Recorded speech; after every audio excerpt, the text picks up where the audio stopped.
Antes, cuando veníamos a África, hubo un señor que toca y canta en grupos parroquiales. Incluso tiene un grupo parroquial, él, o un grupo de estos que va por ahí itinerante cantando y ofrece sus canciones y tal. Bien, dice, ¿dónde vas? Digo, pues a la formación bíblica. Muy a gusto, he dicho, sí, a la formación bíblica. Ah, ¿y quién la da? Digo, don Ricardo Lázaro. Ah, fue mi profesor de griego. Sí. Digo, y entre otras cosas, un gran profesor y un gran conocedor de la Biblia y de la figura de Pablo y sobre todo de Lucas, que fue su tesis doctoral. Por eso, aprovechar esto que tenemos a mano y que estamos compartiendo, desaprovecharlo me parecería lo más ilógico del mundo, ¿no? Somos los que somos ahora mismo, empezamos con muchísimo más, pero después la gente lo ve. Mi madre lo ve, ¿no? Ella desde, como es youtuber, lo ve después y aprende. O si algo se nos queda, pues muchísimo mejor. Creo que es importante y yo ya no dejo nada más. Creo que hay que culminar y hay que hacer la faena bien hecha. Hay que rematar la faena, ¿no? Como decíamos. Y estábamos comentando antes, ojalá pudiésemos ir a Jerusalén. Ojalá pudiésemos ir como parroquia y como curso a Jerusalén. No solamente Jerusalén, sino Jordania y después, aparte de Jerusalén, evidentemente Tierra Santa. Ojalá Dios lo quiera y lo permita.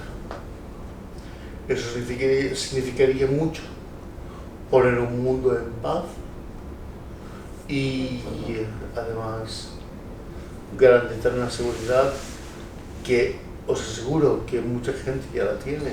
Es decir, están Maribel y, por ejemplo, Sergio han estado ahora mismo en Jerusalén.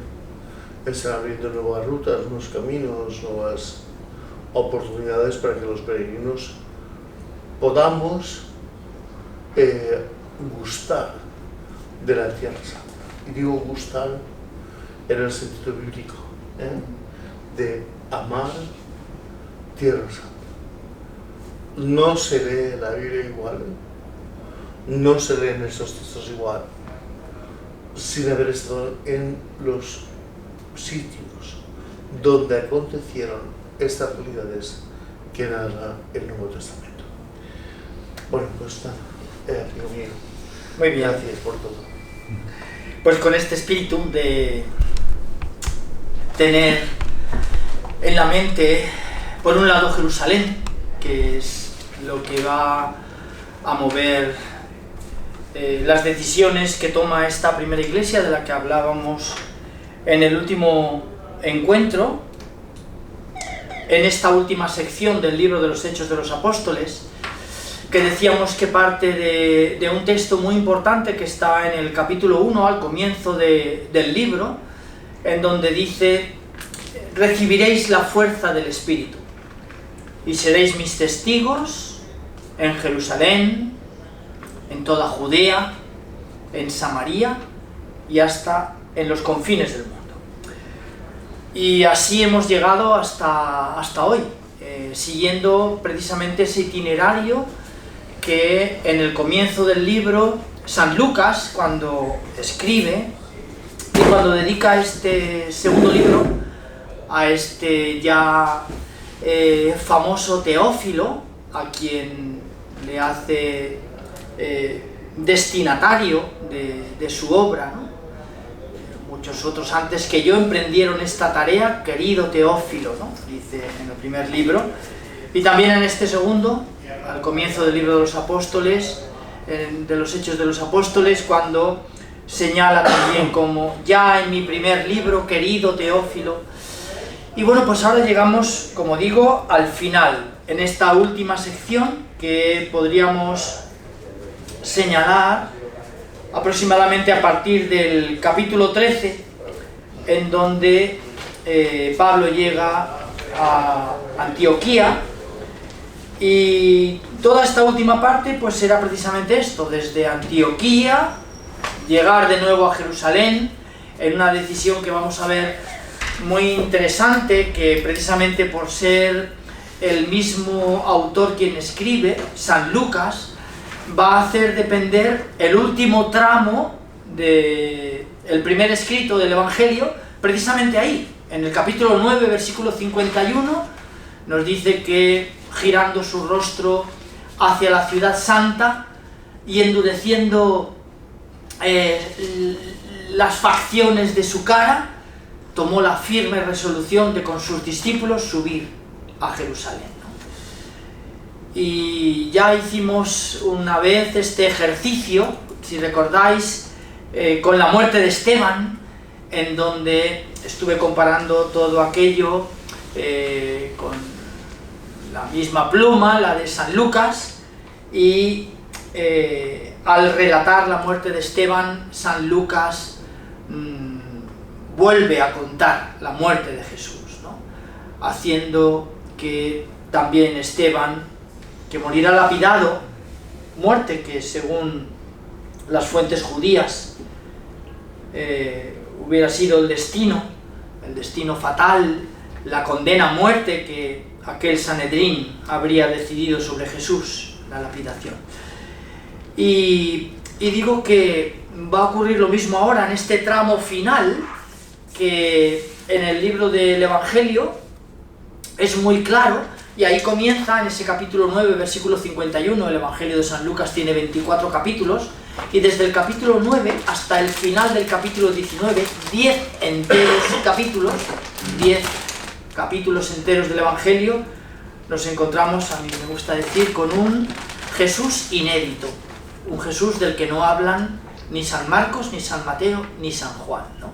Solamente lo hace San Lucas, y allí nos encontramos con el rostro que San Lucas cuenta de Jesús y el rostro que el Jesús que San Lucas cuenta muestra de Dios, ¿no? Con las parábolas que en esos capítulos, la parábola del buen samaritano, la parábola del hijo pródigo, la parábola de la mujer que pierde una moneda, la parábola del pobre Lázaro, bueno, es decir, todos aquellos relatos que caracterizaron la predicación de la buena noticia por parte de Jesús, y que en la pluma de este escritor magnífico, San Lucas, nos muestra pues unas parábolas que ningún evangelista cuenta, y que la única que un evangelista cuenta, que es la parábola de la oveja perdida, ya vimos todos esos detalles que San Lucas le añade y que San Mateo no dice, ¿no? Y si la encuentra, no. Y cuando la encuentra, no se va del desierto aquel pastor hasta que la encuentra, y un pastor que la carga sobre sus hombros, bueno, todas aquellas muestras de ternura, porque es también los verbos que él utiliza cuando nos habla de contemplar a alguien o algo, ¿no?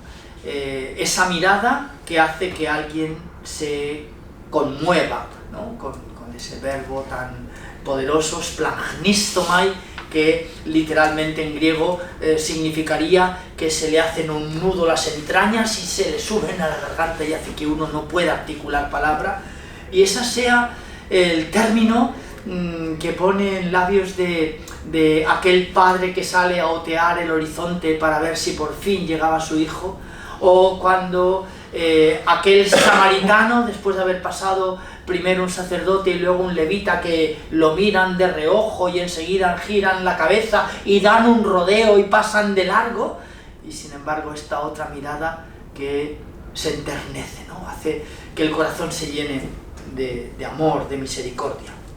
De modo que nos vamos a encontrar, del mismo modo que en el Evangelio, este punto, podríamos decir, los aviadores dicen que hay un momento en que el avión llega a un punto de no retorno, ¿no? Que no puede detener el impulso para despegar, y que necesariamente tiene que despegar, aunque aborten la maniobra después, ¿no?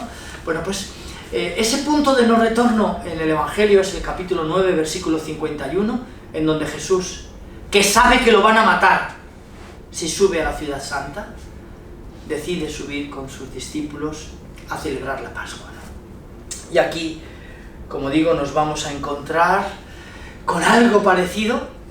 Desde luego para mí no es una casualidad, yo creo que es algo buscado en el curso de la narración que va contando San Lucas, y en el curso de esa narración también nos vamos a encontrar, lo diré un poquito más adelante, el momento en el que en todos estos viajes que va relatando muy pormenorizadamente de San Pablo decide ir a Jerusalén, sabiendo que va a tener muchos problemas. Y sabiendo que va a tener muchos problemas porque le habían encargado deshacerse de este grupo, ¿no? Y no solamente no lo había hecho, sino que se había unido a ellos. Y no solamente no lo había hecho y se había unido a ellos, sino que esta unión con el grupo y las decisiones que esta iglesia va tomando de su mano hicieron que el grupo se expandiera de un modo absolutamente imparable, impensable, ¿no?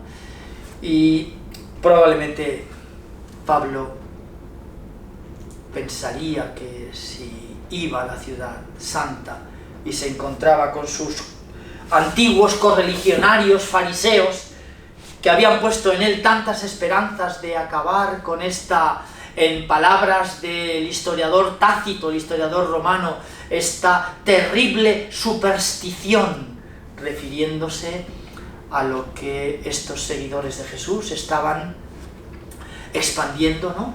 Esta terrible superstición, dice el historiador Tácito, que haría tambalearse los cimientos del imperio, y que, pues, probablemente también aquellos dirigentes judíos que habían enviado a Pablo a Damasco pensarían algo muy parecido. El hecho es que esa última sección, como digo, del libro llega desde el capítulo 13 hasta el capítulo 28. Ya estuvimos hablando, además, de ese final, en el que hoy nos detendremos, viendo, pues, las dos grandes hipótesis que se han lanzado. ¿Acaso no está completo el libro? ¿Termina de esta manera repentina, sin contarnos el desenlace final, es decir, la muerte de Pablo, que tanto ha gastado en contar sus peripecias con todo lujo de detalles?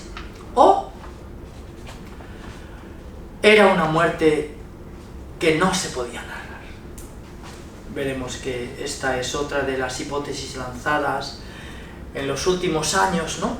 Comparando estos relatos con los grandes relatos de la cultura helenística, ¿no? En la que un héroe no puede morir.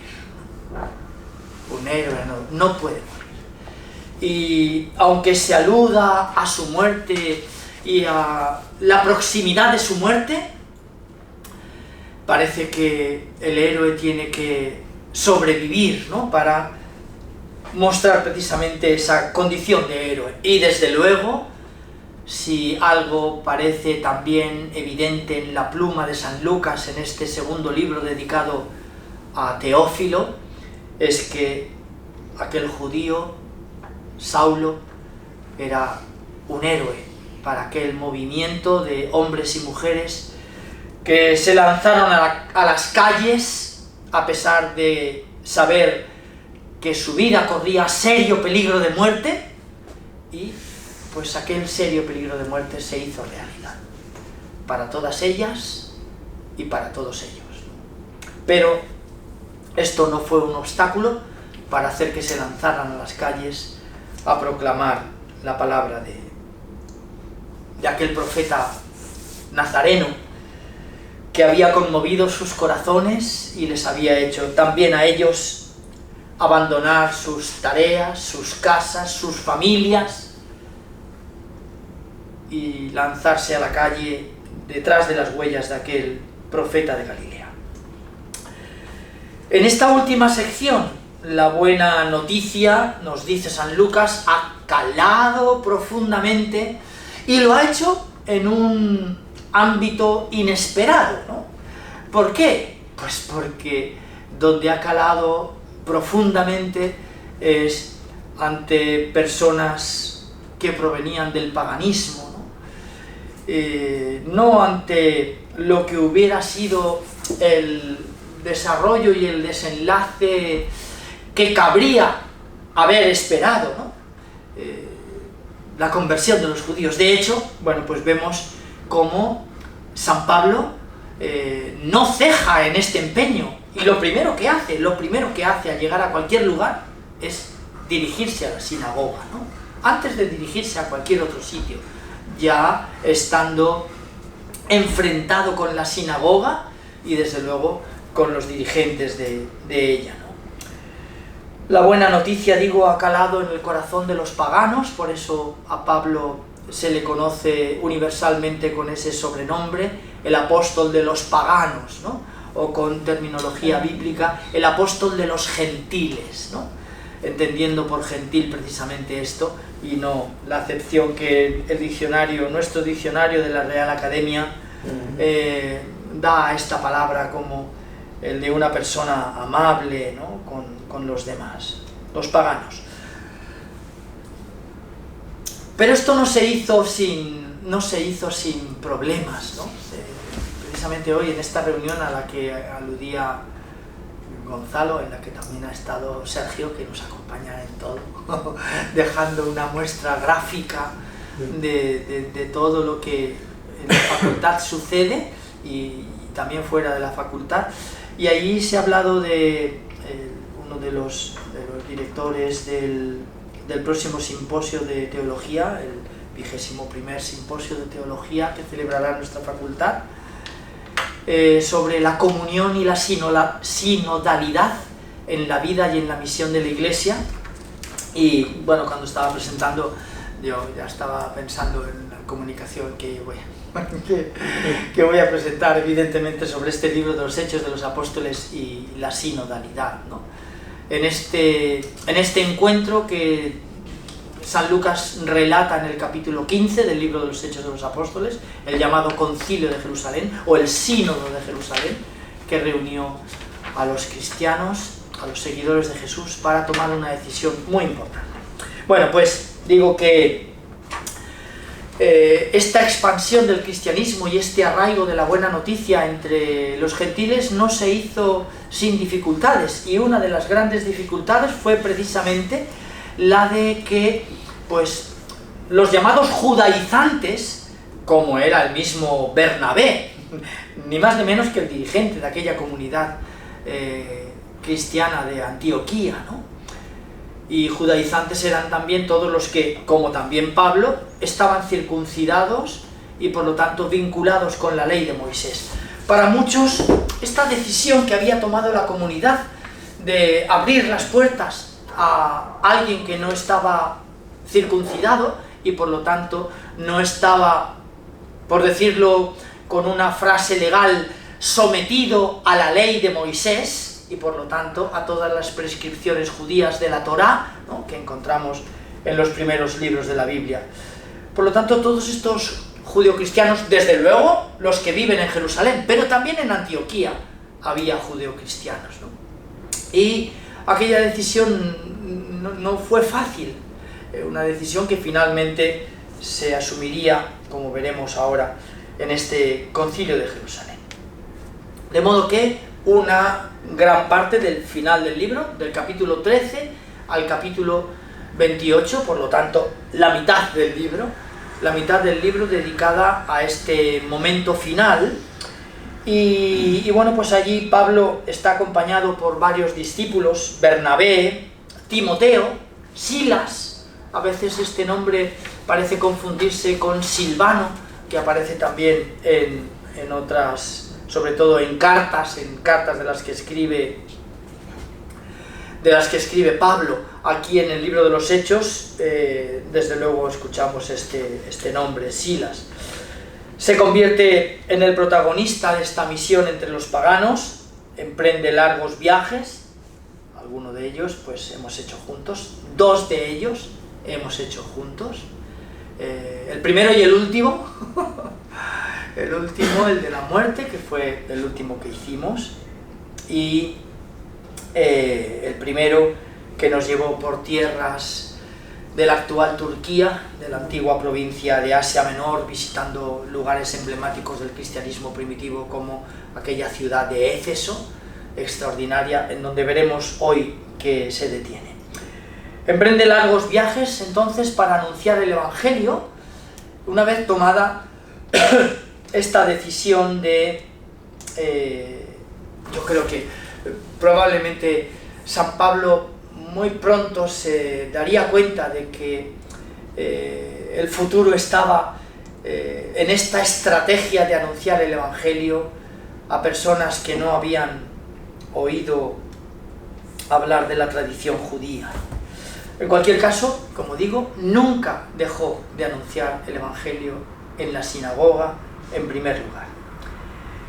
Y después de muchas peripecias llegará a Roma, lo veremos también, será el final del viaje, no será Jerusalén, tal vez esto le llegó sobrevenido por las circunstancias, ¿no? Y lo que le hizo salvar la vida en un momento determinado probablemente es lo que finalmente hizo que su vida le fuera arrebatada por llegar precisamente en el peor de los momentos a aquella ciudad bajo el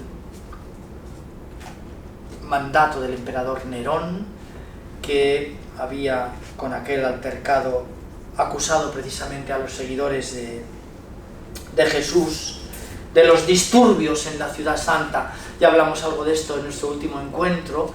Es precisamente este historiador al que me he referido antes, Tácito, el que habla de esta terrible superstición refiriéndose al cristianismo, y es también Tácito, este historiador, el que dice que las calles de Roma eran alumbradas por los cuerpos de los cristianos que vivos ardían en el fuego de las antorchas, ¿no? Como antorchas vivientes, dice el historiador Tácito, nada propenso a decir las cosas con remilgos y tratando de suavizar las cuestiones, y desde luego además un historiador que pues en todos los centros donde se estudia la historia, ¿no?, se le pone como un modelo de historiógrafo, ¿no?, de cómo poner por escrito la historia. Hay una primera parte de esos últimos capítulos que serían los capítulos 13, 14 y 15, ¿vale?, en donde en estos primeros viajes Pablo se va a detener en Chipre primero. También fue uno de los lugares con el que soñábamos cuando programamos el viaje, ¿no?, Gonzalo y yo, poder visitar también Chipre. Chipre y Asia Menor, en esta zona de la actual Turquía.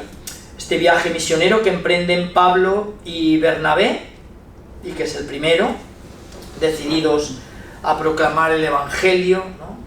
Antioquía de Siria, Seleucia, se embarcan entonces a Chipre, llegan a Salamina, Pafos, Perge de Panfilia, Antioquía de Pisidia, donde estuvimos, Iconio, Listra y Derbe, también estuvimos al lado, Pisidia y Panfilia, bajaron a Talía y de allí a Antioquía de Siria, el lugar donde regresarían, y el lugar precisamente en ese capítulo 11, que desde el principio de nuestros encuentros dije que era importantísimo, porque fue allí, en Antioquía de Siria, en el capítulo 11, versículo 27 del libro, donde San Lucas nos dice: allí fue donde por primera vez el grupo de los creyentes fue denominado con el nombre de cristianos.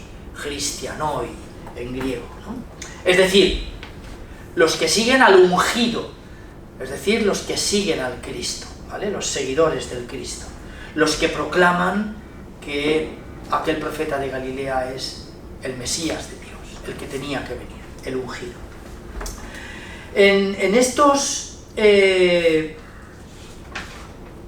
capítulos, 13, 14 y 15, hay, digamos, 3 momentos que dicen para San Lucas 3 cosas que reitera continuamente en el texto. La primera de todas es que los apóstoles no emprenden la ruta por iniciativa propia. De hecho, nada en el libro de los Hechos de los Apóstoles va a suceder por iniciativa propia. Todo es suscitado por el Espíritu. El Espíritu les condujo. Por eso, al principio, yo decía que, aunque tenemos, tal vez podemos utilizar esa palabra que he utilizado antes, 2 grandes héroes, ¿no? En la primera parte, precisamente hasta el capítulo 12, Pedro, y en la segunda parte, aunque ya ha aparecido en el capítulo 7, en aquel episodio en el que desnudan a Esteban y lo van a lapidar, en el capítulo 7 que ya aparece Pablo, pero sobre todo aquí ahora, en el último tramo, en la segunda mitad del libro, en donde va a aparecer Pablo, de una manera que llena todas sus páginas, ¿no? Pero digo, estos son los héroes, Pedro y Pablo, pero el protagonista del libro no son ni Pedro ni Pablo, sino el Espíritu Santo, que es el que los va dirigiendo. Y aquí San Lucas se esfuerza por demostrar esto continuamente en el texto. La no iniciativa de los apóstoles, sino el verse seducidos por el Espíritu, tomando ese precioso versículo que encontramos en el capítulo 20, versículo 8 del profeta Jeremías, ¿no? Y en donde dice precisamente esto: me sedujiste, Señor, yo me dejé seducir, tú eres más fuerte que yo y me has vencido. Pues esto dice ahora San Lucas de Pablo, de Bernabé y de aquellos que emprendieron aquel viaje. Una segunda cuestión que subraya en estos 3 capítulos: la tarea apostólica va a desembocar en la conversión, es decir, no solamente van a anunciar la palabra, sino esto va a desembocar en la conversión, y Lucas dice, de algunos judíos y de una multitud inmensa de paganos, ¿vale? Estableciendo también pues este contraste que San Lucas quiere dar a su relato. Y la tercera cuestión que subraya en estos capítulos 13 y 14, y es que la misión de Bernabé y Pablo está entretejida por la constante persecución de los judíos. Tienen que salir huyendo siempre al final, escapando in extremis en el último momento, y salvando la vida también en el último momento. Sortean todas estas dificultades. Una segunda sección importante de esta primera parte del viaje de Antioquía, que tendría el viaje misionero por un lado de Pablo y de Bernabé. La segunda cuestión sería la asamblea de Jerusalén, que la encontramos en el capítulo 15, y que pues ya os comparto que va a ser el objeto de mis horas libres durante todo este año que nos separa hasta abril del 2026, en el que la facultad celebrará este congreso de teología, y que yo quiero estudiar desde ese punto de vista, ¿no? Cómo se vivía esto que está hoy parece tan de moda, ¿no? Es decir, en la Iglesia, la sinodalidad, y cómo, sin embargo, hace 21 siglos, pues en este concilio, tal vez del año 45, 46 o 47, en Jerusalén, para decidir aquella cuestión. Una cuestión también con una Iglesia que, digamos, pretendía 2 modos de vida diferentes para hacer visible el Evangelio, ¿no? Y cómo, sin embargo, aquella asamblea que trató de abordar esta cuestión, y a pesar de tener dos posturas como muy contrapuestas e incluso a veces enfrentadas, fue capaz de solucionarla sin romper la comunión. No hubo una ruptura de la Iglesia, sino que aquellos dos grandes grupos de seguidores de Jesús fueron capaces de dialogar, y a pesar de no compartir los unos la postura de los otros y de no hacerlo recíprocamente, ser capaces de salvar lo más importante, la comunión y el anuncio del Evangelio, sin romper la fraternidad. Bueno, pues la asamblea de Jerusalén, que aquí se cuenta en 35 versículos, 35 versículos que prácticamente son los que tiene este capítulo 15, tiene unos poquitos más, tiene 41 el capítulo 15, pero dedica San Lucas 35 versículos para hablarnos de esta asamblea de Jerusalén, que admitirá a los paganos sin someterles a la circuncisión, es decir, sin ponerles bajo el imperio de la ley de Israel y de las prescripciones de la ley de Israel, y esto, pues ya digo, se suscitó en el seno de la comunidad cristiana, a pesar de haber posturas contrarias. En este capítulo 15 también me parece que hay 3 puntos muy importantes. El primero de todos, que es un aspecto teológico, es que los discípulos se encuentran con los discípulos de Juan el Bautista. ¿Casualidad? Pues evidentemente que no. Quiero decir, San Lucas cuenta cómo en el primer libro, en el Evangelio, sus discípulos se encuentran con los discípulos del Bautista. Es más, algunos de los discípulos del Bautista abandonaron al Bautista, entre ellos Juan Evangelista y su hermano Santiago, y probablemente también los otros 2 hermanos, Andrés y Simón Pedro, ¿no? Que desde luego de Juan y de Santiago no hay duda, lo cuenta el mismo evangelista San Juan en el capítulo 1 a partir del versículo 19, cuando su maestro, Juan el Bautista, ante toda aquella inmensa muchedumbre que se ha agolpado en las riberas del río Jordán, él les señala a aquel profeta de Galilea con quien estaba emparentado y les dice: mirad, este es el Cordero de Dios que quita el pecado del mundo. Y el evangelista Juan escribe entonces: abandonaron a su maestro y se fueron detrás de Jesús y lo siguieron. Y al ver que lo seguían, Jesús se volvió y les preguntó: ¿qué buscáis? Y ellos le preguntaron: Maestro, ¿dónde vives? Y Jesús les dijo: venid y lo veréis. De modo que yo no creo que sea casual también que aquí cuente este hecho tan importante en medio de esta asamblea de Jerusalén, de que los discípulos de Juan el Bautista se van a encontrar con los discípulos de Jesús de esta segunda generación, por decirlo de esta manera, ¿no? De los que ya habitan en las comunidades cristianas. Habían echado raíces en Oriente, sabemos, los discípulos de Juan el Bautista, y aquí nos muestra algo que sucede también en el Evangelio.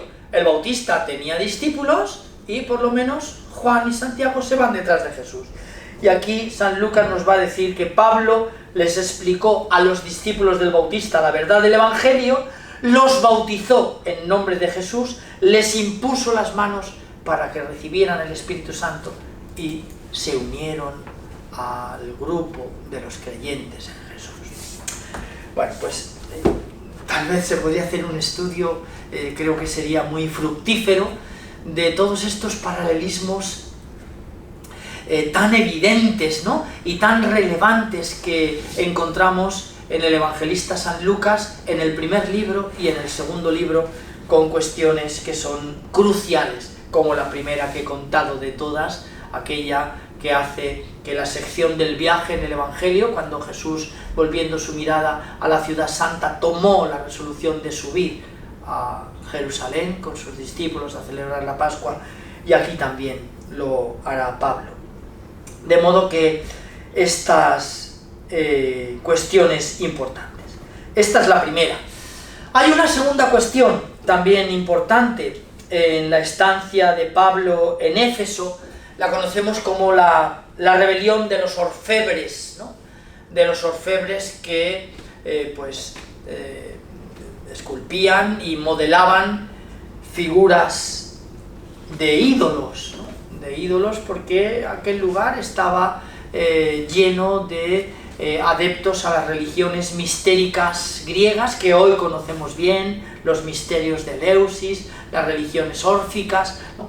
Bueno, pues y hubo una gran controversia entre estos que fabricaban ídolos, y San Lucas lo pone como contrapunto de la verdad salvadora de la buena noticia, ¿no?, mostrando de nuevo esta confrontación. Y en tercer lugar, otra cuestión teológica, el discurso que Pablo tiene con los ancianos de Éfeso. Los ancianos de Éfeso no era la gente mayor, sino la gente importante, ¿no?, que allí se les llama con ese nombre, presbiteroi, y que, bueno, pues eran también dirigentes importantes de aquella ciudad griega.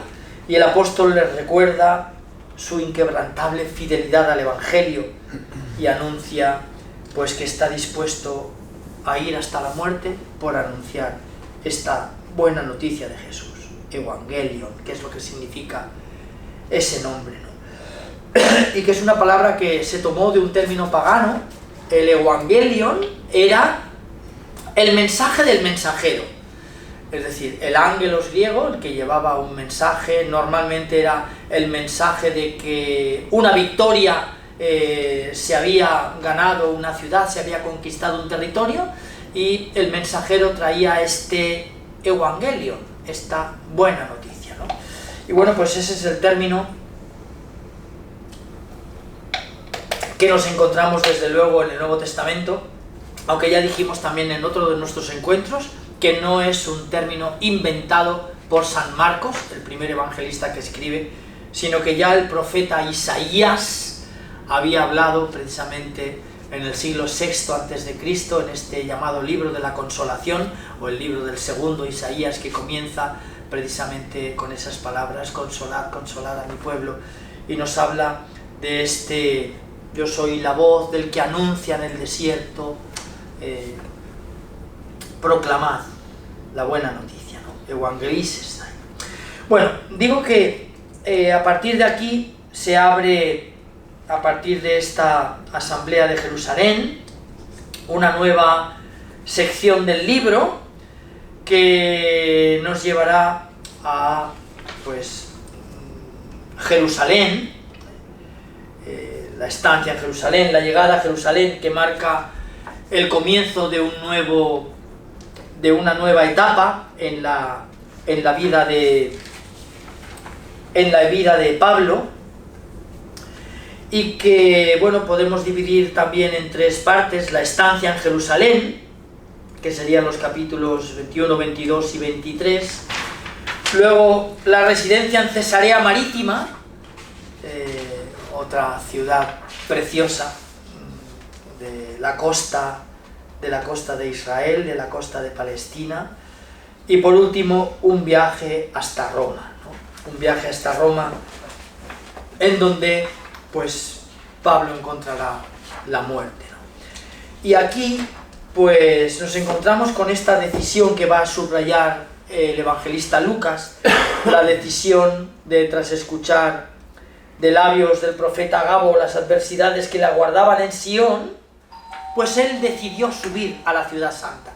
Y por esto digo que es un momento paralelo, capítulo 21, versículo 15, un momento paralelo a este del Evangelio, capítulo 9, versículo 51.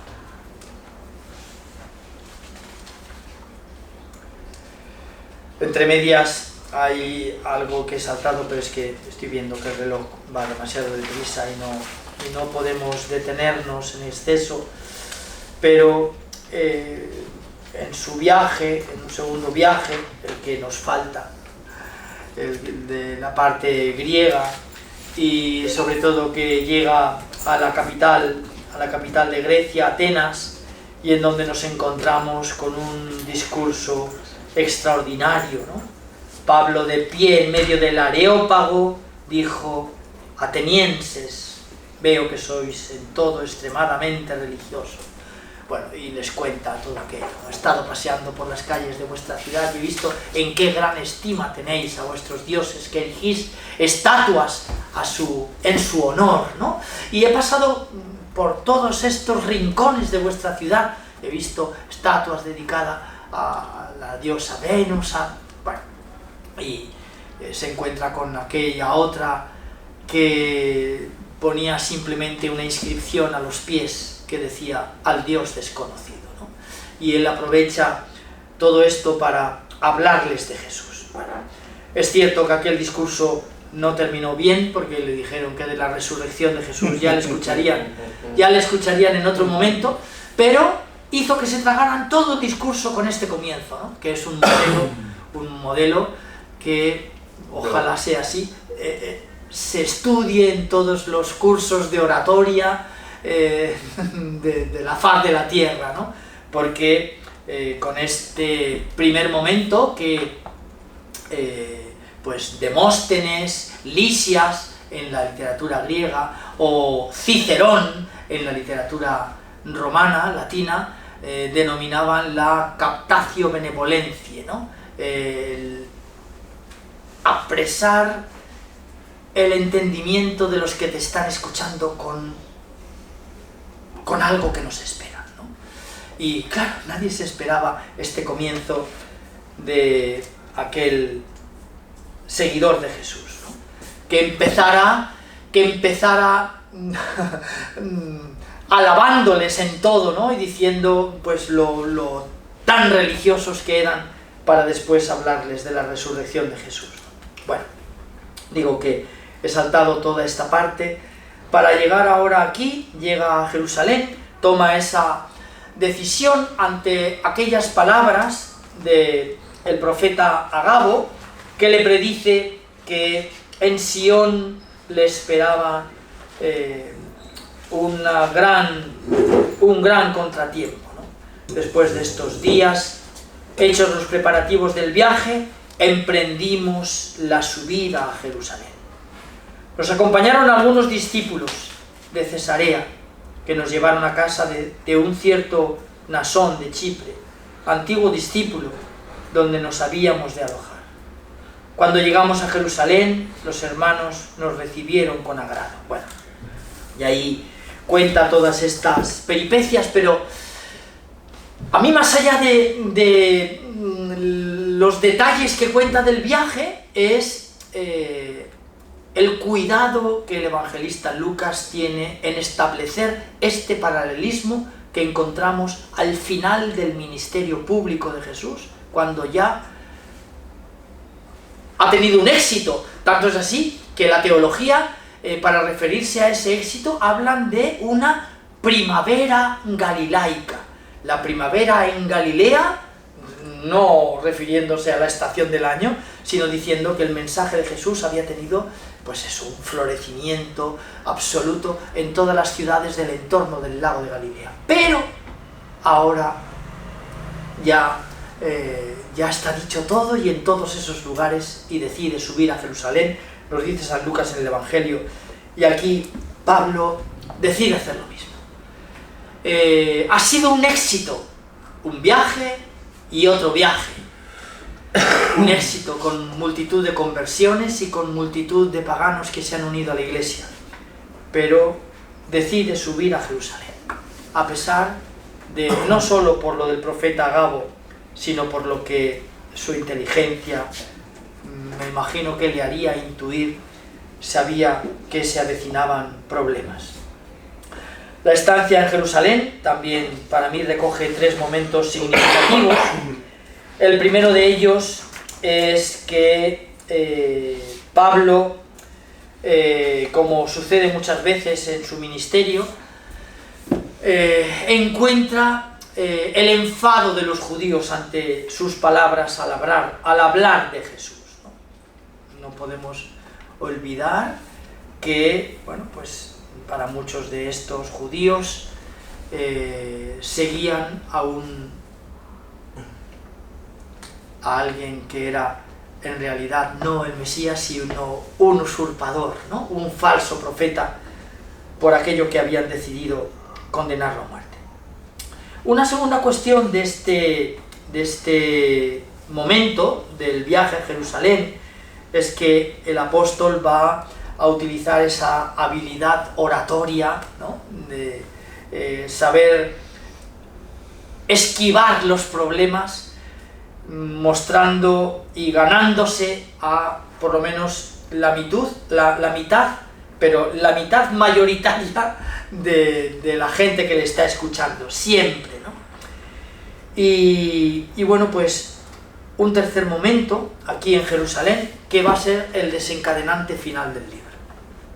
Tampoco es indiferente que el desencadenante final del libro tenga lugar en Jerusalén. Y ese desencadenante será el templo, también aquí en paralelo con la gran controversia que encontramos en los evangelios. En los evangelios lo encontramos al final, en los evangelios de Marcos, de Mateo y de Lucas. En el evangelio de Juan lo encontramos al principio absoluto, ¿no? Esta controversia, que podríamos decir que fue subiendo de tono y que terminó con la expulsión de aquellas personas que estaban en el templo y que eran las únicas que podían hacer posible el culto del templo, porque eran los que tenían los animales que iban a ser ofrecidos en sacrificio y los que, a modo de banca, para entendernos, te cambiaban tu dinero de curso legal, imperial, romano y por lo tanto pagano, profano, por el dinero acuñado por el templo, el único con el que podías... Bueno, pues claro, nosotros estamos acostumbrados a contemplar ese episodio de otra manera, ¿no? Pero claro, a ojos de los judíos, esta expulsión que tuvo lugar en el templo de Jerusalén y que para el evangelista San Juan es tan clamorosa, tan importante y tan decisiva, que al contrario de lo que hicieron los 3 que le precedieron en el relato sobre Jesús, Marcos, Mateo y Lucas, que cuentan este altercado de la expulsión de los mercaderes del templo cuando Jesús llega a Jerusalén, después del recibimiento glorioso y de los hosanas y todo, allí tiene lugar este altercado. San Juan lo cuenta al principio, ¿no? Precisamente para mostrar que fue el desencadenante final. Y lo mismo va a ocurrir con Pablo. Va a ser el templo el que va a marcar el destino final del apóstol de los gentiles. La agresión judía provocará precisamente que los romanos, habiendo Pablo apelado a su condición de ciudadano del imperio, tendrán que protegerlo, ¿no? Protegerlo en aquel primer momento. San Lucas quiere mostrar que San Pablo en ningún momento quiso eludir este lugar que era previsible le trajera muchísimos problemas, pero además llevó consigo a gente que no estaba circuncidada. Le acusaron de esto, le acusaron de que había permitido que gente pagana, gentil, entrara en el templo. Bueno, ahí ya pasamos a la penúltima parte del libro. Estamos terminando los capítulos 23, 24, 25 y 26. ahí nos encontramos con pues que han tomado decisiones sobre Pablo y pues va a tener que comparecer ante el gobernador romano, que ya hemos dicho también muchas veces que el gobernador romano no residía en Jerusalén, se desplazaba a Jerusalén en momentos puntuales, desde luego para las grandes fiestas de peregrinación, para la fiesta de Pascua, para la fiesta de Pentecostés y para la fiesta de los tabernáculos, pero su residencia no estaba en Jerusalén, sino en Cesarea del Mar, en Cesarea Marítima.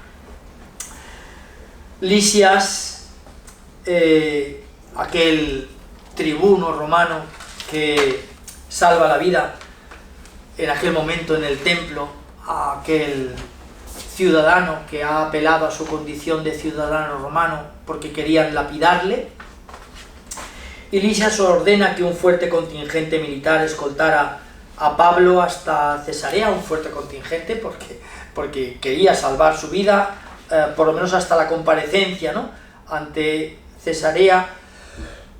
El gobernador ya no es Poncio Pilato. Poncio Pilato había sido destituido por sus crímenes el año 36. ¿Por qué subrayo esto? Pues claro, pues porque la imagen que la historiografía romana y los historiadores romanos revelan y transmiten y escriben de Poncio Pilato, por ejemplo Tácito, con el que ya nos hemos familiarizado esta noche, habla de él como un hombre sanguinario y cruel, ¿no? Desde luego una imagen bien diferente del Poncio Pilato que en la condena a muerte de Jesús se lava las manos porque no quiere participar en la muerte de un justo, ¿no? Bueno, el gobernador ahora es Félix y Pablo tiene que comparecer ante este gobernador. La tropa hizo noche en Antípatris y por la mañana llegó a Cesarea Marítima, un lugar... Yo estoy enamorado de este lugar de Palestina, debajo de Haifa, y con una ciudad que nos regala hoy todavía a la vista muchos tesoros a la vista y otros que están apenas a 1,5 metros sumergiéndonos, ¿no?, en la playa, en la costa, una costa rocosa, pero que tiene media ciudad sumergida, con palacios, con mosaicos, con esculturas, precioso, ¿no? A veces los más aventurados hacen esta visita submarina, ¿no?, para visitar la ciudad. Y de esta ciudad era obispo un tal Eusebio, que lo conocemos como Eusebio de Cesarea, el primer... Bueno, la historia de la Iglesia le denomina el primer historiador de la Iglesia. Yo creo que el primer historiador de la Iglesia no fue él, sino San Lucas, ¿no?, con el libro de los Hechos de los Apóstoles. Pero bueno, en cualquier caso, el libro que escribe Eusebio, obispo de Cesarea, es precioso y siempre pues trato de leer bajo la sombra de uno de los acueductos que llevaban agua hasta Cesarea Marítima, y describe lo que está delante de nosotros con el mar, ¿no? Los judíos trataron de establecer un procedimiento judicial contra Pablo en el tribunal de Félix, y en su turno de defensa, pues de nuevo Pablo no aprovechó para defenderse de lo que le acusaban, sino para anunciar la resurrección de Jesús. De nuevo, la resurrección de Jesús, lo que había llevado a la muerte a Esteban y lo que llevaría a la muerte a todos estos, a todos ellos y a todas ellas. La proclamación de la resurrección de Jesús, porque a pesar de que les escuchaban muchas gentes que creían en la resurrección de Jesús, perdón, en la resurrección de Jesús, no, en la resurrección de los muertos, creían en que esta resurrección de los muertos tendría lugar al final de los tiempos. ¿Pero qué estaban diciendo si los tiempos no habían terminado? Y prueba de que no, es que ellos estaban vivos. ¿Qué estaban diciendo? De que los muertos resucitaban y de que alguien había resucitado ya de entre los muertos.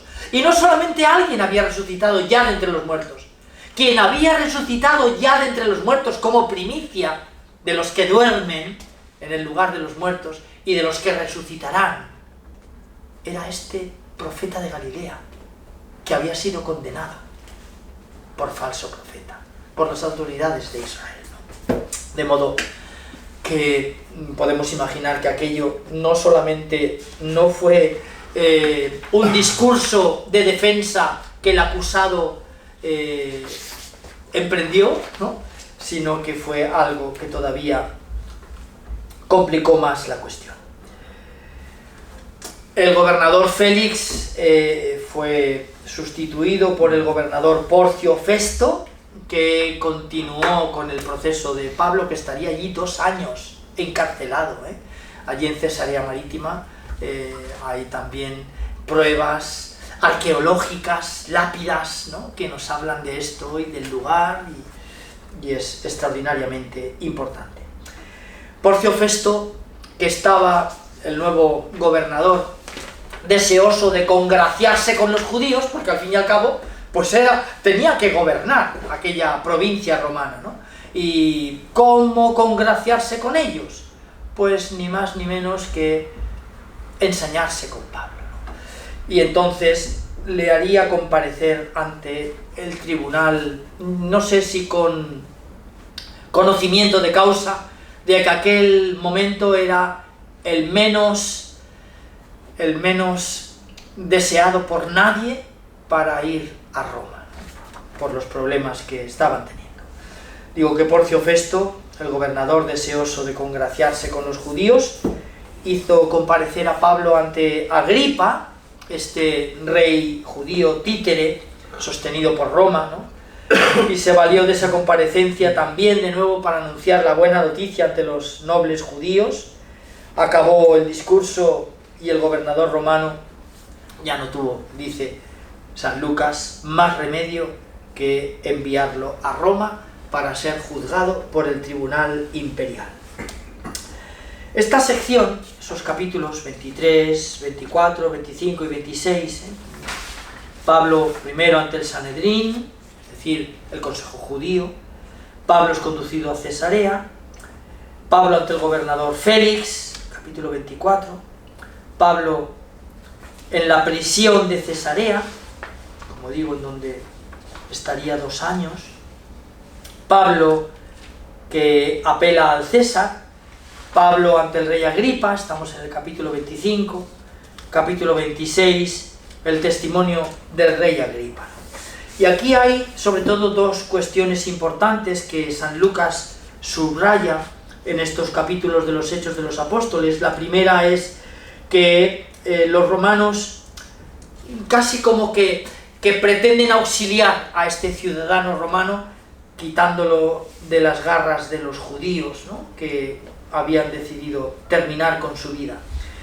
Y de alguna manera, este es otro de los puntos que algunos historiadores, escuché el otro día también una conferencia muy interesante del Pontificio Instituto Bíblico de Roma, que es en enero del 2025, hace ya medio año.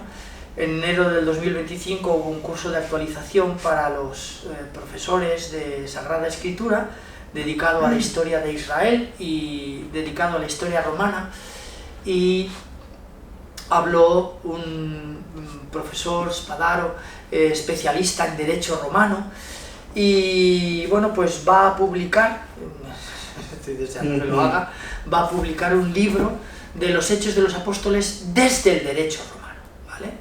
Él, como digo, es uno de los grandes especialistas, internacionalmente conocido por su especialidad de derecho romano, y ya lo hizo con los Evangelios, ya lo hizo con el proceso de Jesús, un libro precioso titulado así, El proceso de Jesús, que él estudia simplemente como abogado. Él es un abogado en ejercicio en Roma, y él estudia como abogado y como especialista profesor catedrático en la Universidad de Roma de Derecho Romano, ¿no? Y bueno, pues ya publicó estos dos libros, uno sobre los evangelios y otro sobre el proceso a Jesús desde el punto de vista de la ley romana, del proceso del derecho romano, y ahora va a publicar uno sobre los hechos de los apóstoles desde el derecho romano, ¿no? Estoy esperando que salga. Y bueno, pues digo que este es un aspecto que estaba diciendo, que también él en la conferencia que le escuché subraya. San Lucas se obstina de alguna manera en mostrar que el imperio está protegiendo a Pablo y por eso lo saca de Jerusalén, lo lleva a Cesarea Marítima, lo encarcela, le hace comparecer ante el gobernador y ahora lo va a llevar a comparecer ante el tribunal imperial, ¿no? Bueno, ya digo, veremos cómo acaba la cosa, porque simplemente nos ha dejado con la miel en los labios y no ha dicho muchas más cosas. Y una segunda cosa que destaca el evangelista San Lucas en estos capítulos 23, 24, 25 y 26, que es la firmeza con la que Pablo se aferra al mensaje del evangelio, que sabe que cada vez que lo pronuncia lo hunde cada vez más en el barro. Sabe que el anuncio del evangelio, el anuncio de la resurrección de Jesús, por un lado el judío, como por el otro, finalmente, el romano, terminará también con su vida. Y llegamos al final, los capítulos, y terminamos también nuestro curso. El capítulo 27, viaje y testimonio en Roma, lo titula esta Sagrada Biblia, versión oficial de la Conferencia Episcopal Española. Una tempestad, un naufragio, la isla de Malta, la isla de Sicilia, el puerto de Siracusa, en donde estuvimos, y a través del estrecho de Mesina, a donde fuimos y contemplamos el otro lado, se veían las costas de Nápoles, ¿no? A través de Pozzuoli. Bueno, pues este es la última parte del viaje, que sí que es la que hicimos nosotros, saltándonos los espacios intermedios de Chipre, Creta, Malta, y fuimos al tramo final, ¿no? Directamente a Sicilia. Y fue precioso el lugar, ¿eh? Fue precioso el lugar. Porcio Festo ya no puede proteger más el gobernador ya no puede proteger más a Pablo, y por eso le encargará a Julio, así se llama y es el nombre que da, cuando se decidió que emprendiésemos la navegación. Atención, el verbo, que emprendiésemos la navegación. San Lucas habla en primera persona del plural, que emprendiésemos, es decir, él también está ya en el viaje, ¿no? Hasta ese momento ha estado hablando, bueno, antes lo llamamos los discursos nosotros, ¿no? Le llamamos a esta parte de los Hechos de los Apóstoles los discursos nosotros, porque aquí Lucas, que había estado diciendo, entraron en la ciudad y vieron, se entrevistaron, fueron a la sinagoga, dijeron, aquí no. Cuando se decidió que emprendiésemos la navegación hacia Italia, encomendaron la custodia de Pablo y de otros prisioneros a un centurión de nombre Julio, perteneciente a la cohorte augusta. Embarcamos en una nave adramitena que iba a navegar hacia el... Esto os lo pongo a los alumnos de la Academia de Lenguas de nuestra facultad, porque aquí este escritor magnífico hace un alarde sin repetir ningún verbo y metiéndose en un vocabulario estrictamente marinero, un alarde de los verbos que utiliza para decir fuimos mar adentro, costeamos, fondeamos la barca, y va utilizando toda una serie de términos absolutamente extraordinarios de la lengua griega, en este momento.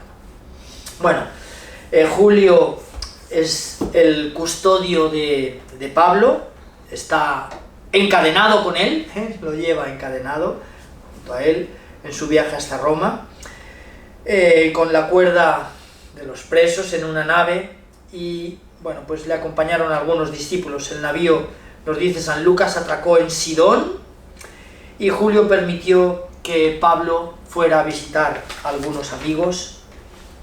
Sidón, estamos ya al norte extremo de Israel, es lo que sería ya Fenicia, ¿no? Tiro y Sidón, las ciudades de Tiro y Sidón. Subimos Cesarea Marítima, llegaríamos a Haifa, subiríamos a Acre, y ya ahí en Acre, que es el último bastión de los cruzados en Tierra Santa, llegamos a la zona del Líbano, y en esa zona del Líbano estaría Tiro y Sidón. Bueno, pues Julio permitió que Pablo visitara a algunos amigos. Zarparon hacia Chipre. Chipre es la isla que está inmediatamente enfrente, ¿vale? De hecho, en 1948, cuando aquellos judíos que se embarcaron en el Estrella de David, así se llamaba aquel barco que conduciría a los prisioneros de el campo de judíos supervivientes de la deportación de los campos de concentración y recluidos en el campo de Caraolos, en la isla de Chipre, se embarcan en el Estrella de David, que en el trayecto hacia el puerto de Haifa, muy poquito desde el puerto de Haifa se ve la isla de Chipre, y allí el Estrella de David es rebautizado con el nombre de Éxodo. Esto, si veis la película esta mítica de Paul Newman, la película de Éxodo, esto se cuenta de un modo muy... Y todavía hoy podemos ver en la bahía de Haifa fondeado este barco, ¿no?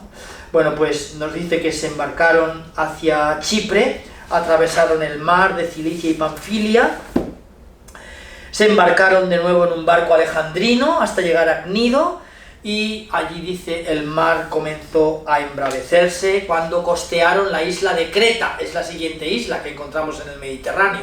En el Mediterráneo tenemos la costa de Israel, y luego enseguida Chipre, y luego Creta, y luego Malta, y luego Sicilia, ¿vale? Son las islas que tenemos antes de llegar a... Bueno, pues llegaron hasta el litoral de Creta. Dice que soltaron la boya y se dejaron ir a la deriva, y fueron a la deriva 14 noches, ¿no? Dice San Lucas que en la 14ª noche de deriva por el Adriático, este mar ya, que en esa zona estaríamos hablando de el mar, claro, podríamos decirle Mediterráneo, pero ya sabéis que recibe diferentes nombres, ¿no? Tirreno, Adriático, Jónico, bueno, el Egeo, bueno, pero todo es esta gran mancha de agua que separa la costa de Valencia con la costa de Palestina, de Israel. Costearon y fueron a la deriva 14 noches, la nave encalló en un banco de arena, y allí, nos dice San Lucas, llegamos a nado hasta la isla de Malta. Transcurrieron 3 meses en Malta, él y sus compañeros, y de allí ya se embarcaron de nuevo hasta llegar a Siracusa. Con eso llegamos al último lugar, ¿no? En el puerto más importante, de Sicilia, en donde allí toman de nuevo tierra, llegan hasta Reggio y después a Pozzuoli, que decía antes Gonzalo, ¿no? El lugar que vimos en el estrecho de Mesina. Pablo se encontró con los hermanos que habían acudido a recibirle desde Roma, habían bajado de Roma hasta Nápoles, y fueron a recibirle, y emprendió ese último tramo que le conduciría hasta Roma, entrando por el Foro Apio y 3 tabernas, y la comunidad romana salió a recibir al apóstol con una alegría desbordante, pero sabiendo que Pablo llegaba en el peor de los momentos, ¿no? Probablemente también Pedro, y pues durante aquella persecución, no sabemos con exactitud el año, sabemos que fue entre el 64 y el 68, entre la primavera del 64 y el invierno del 68, que fueron los años que duró la persecución de Nerón, 64, 65, 66, 67 o 68. Algunos lo sitúan en un momento muy temprano, en el año 64, que habría sido el año en el que San Marcos, secretario de San Pedro, pone por escrito el evangelio que ha escuchado predicar de su boca a San Pedro en la ciudad de Roma, y algunos ponen este año, este momento, en el que uno sería, como sabéis, Pedro, crucificado cabeza abajo, y el otro decapitado, con toda esta historia, que como esa parte del viaje tampoco llegamos a hacerla, nos la guardamos para cuando la hagamos. Con esta historia que cuenta, y allí sí que estuvimos, el apócrifo de los hechos apócrifos de Pablo y de Tecla, que nos cuenta la muerte de San Pablo, uno de los pocos textos cristianos que cuenta la muerte de San Pablo. La Chiesa delle Tre Fontane. Yo hace poco estuve también con un grupo, bueno, el año pasado, ¿no? con un grupo de Benimaclet, y fuimos a visitar esta iglesia de Le Tre Fontane, en donde, según la tradición, una tradición un poco macabra en ese sentido, ¿no? La cabeza de Pablo, al ser seccionada por el hacha, habría dado tres botes, ¿no? Y de esos habrían surgido tres fuentes, y ahí está esta Chiesa delle Tre Fontane, esta iglesia de las tres fuentes. Bueno, digo, y con eso terminamos. El ministerio de Pablo tiene también aquí tres aspectos importantes: esa custodia romana, que hace que el evangelio se propague hasta el corazón del imperio. Esto tampoco es gratuito, creo, en el relato de Lucas. Luego las peripecias de Pablo durante la travesía, que bueno, pues constituyen esa metáfora de la muerte y resurrección del Señor, de nuevo en paralelo, la muerte de Jesús y la muerte de Pablo. Y el relato de Lucas, que asimila una vez más la vida del discípulo a la vida de su Señor. Ya vimos que lo hizo con la muerte de Esteban. Y por último, el epílogo, que son unos breves versículos, 30 y 31, del capítulo 28. Permaneció allí un bienio completo, en una casa alquilada, recibiendo a todos los que acudían a verlo, predicándoles el reino de Dios y enseñando lo que se refiere al Señor Jesucristo con toda libertad y sin estorbos. Como veis, él está allí, pero está esperando la muerte, está esperando que lo ejecuten, ¿no? Algunos, que ya os adelanté, pues pensaron que el final de los Hechos de los Apóstoles está incompleto, ¿no? Que no es lógico un relato tan pormenorizado y de repente este final abrupto, ¿no? Otros, entre ellos este profesor al que me he referido antes, abogado en ejercicio, especialista en derecho romano, que habla de cómo los héroes no pueden morir. Y si mueren no se puede contar su muerte. Y si se cuenta hay que contarlo de una manera gloriosa, dejándola únicamente entrever, ¿no? Pablo ha llegado a la ciudad eterna, a Roma. Desde allí la palabra del Señor, gracias al impulso del Espíritu Santo, llega hasta los confines de la tierra, que es lo que había anunciado, y con esto San Lucas vuelve a hacer un círculo final, ¿no? Lo que había anunciado al principio del libro, capítulo 1, versículo 8, recibiréis la fuerza del Espíritu Santo, y seréis mis testigos en Jerusalén, en toda Judea, en Samaria y hasta los confines del mundo. Bien, pues este ha sido nuestro... Muy bien.